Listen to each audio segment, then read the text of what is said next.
Meron pong lumabas kanina sa pahayagan sa atin dyan sa Pilipinas na for 2025 tila nais magbigay ng bonds o mag-offer ng bonds ang Land Bank na halagang 10 billion pesos. Last year po ay sinusubukan nila, they're testing the water, na mag-i-issue daw po ng bonds ang Land Bank amounting to 50 billion pesos. Subalit yan nga po ay tinapik na natin, yung 50 billion peso bonds, utang po yun.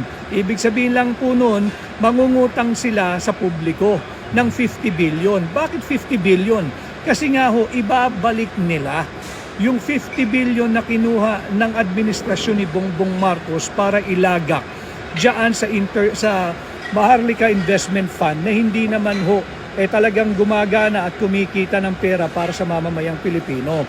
In short, alam nila na hindi tama yung ginawa nilang pagkuha ng 50 billion eh. So kinuha nila yung 50 billion, linagak sa international money, linagay sa Maharlika Investment Fund. Ngayon naman no ay mag-o-offer daw sila ng bonds. Yung bonds po, ano lang po yan, banking terminology, pero ibig sabihin po yan sa ating mga ordinaryong Pilipino, utang. Mangungutang ang Land Bank ng 50 billion sa publiko. Magbabayad sila ng interest. Bakit?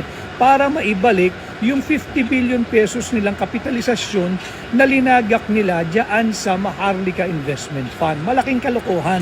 Kasi nga, ill-advised po si Bongbong Marcos diyan sa Maharlika Investment Fund. 2 years nang nandiyan yan, wala pong activity yan na sa ipinangakong kikita para sana makadagdag sa revenue ng bansang Pilipinas. Wala pong activity ang Maharlika Investment Fund.